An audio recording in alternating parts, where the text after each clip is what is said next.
ইয়েমেনের সশস্ত্র বিদ্রোহী গোষ্ঠী হুথির যন্ত্রণায় বেশ বিরক্ত ইসরায়েল। বিরক্তির প্রকাশ হিসেবে ইয়েমেনে হামলাও চালায় ইসরায়েল। তবে এবার ঘটেছে এক ভিন্ন ঘটনা।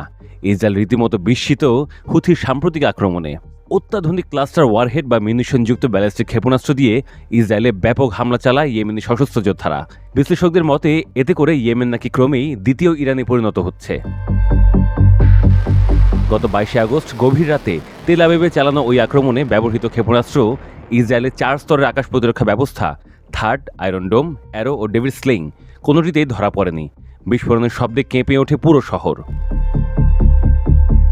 পরবর্তীকালে ইসরায়েলি বিমান বাহিনী তদন্তে নিশ্চিত হওয়া যায় হামলায় ব্যবহৃত হয়েছে ক্লাস্টার ওয়ারহেডযুক্ত ব্যালিস্টিক ক্ষেপণাস্ত্র।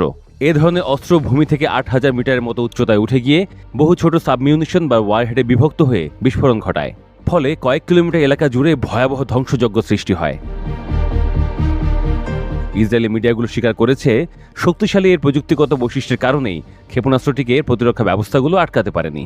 বিশ্লেষকদের মতে দীর্ঘ 2 বছরের সংঘাত চলাকালীন এইবারই প্রথম ইয়েমেন এই অত্যাধুনিক ক্ষেপণাস্ত্র ব্যবহার করল। এর আগে কেবল যুক্তরাষ্ট্র, রাশিয়া, চীন ও ইরানের মতো পরাশক্তির কাছেই ছিল এই সমরাস্ত্র। উল্লেখ্য, 2021 সালে মাত্র 12 দিনের এক সংঘাতে একই ধরনের অস্ত্র ব্যবহার করে ইসরায়েলকে বড় ধরনের বিপর্যয়ে ফেলেছিল তেহরান। বিশ্লেষকরা ধারণা করছেন, ইরানি ইয়েমেনিদের হাতে এই অস্ত্র তুলে দিয়েছে ইসরায়েলের ওপর চাপ অব্যাহত রাখতে। এই হামলার পর আন্তর্জাতিক মহলে মিশ্র প্রতিক্রিয়া দেখা দিয়েছে, কারণ ঘটনাটি প্রমাণ করে যে ইয়েমেন এখন শুধু আর বিদ্রোহী বা গেরিলা গোষ্ঠী নয়, বরং ইরানের মতো এক আধুনিক ও প্রযুক্তি নির্ভর সামরিক শক্তিতে রূপ নিচ্ছে। কেউ এ নিয়ে ভীষণ উদ্বিগ্ন ও শঙ্কিত, কেউ আশাবাদী এই কারণে যে এতে করে ইসরায়েল ও তার মিত্ররা বেশ চাপে থাকবে। ক্লাস্টার মিউনিশন বা ক্লাস্টার ওয়ারহেড এমন এক ধরনের অস্ত্র যা একটি বড় খোলসের মধ্যে অনেকগুলো ছোট ছোট বোমা বা সাবমিউনিশন বা ওয়ারহেড ধারণ করে। এই বোমাগুলো বাতাসে বা মাটি থেকে নিক্ষেপ করা হয় এবং একটি নির্দিষ্ট এলাকা জুড়ে ছড়িয়ে পড়ে, যার ফলে লক্ষ্যবস্তুর ব্যাপক ক্ষতি হয়।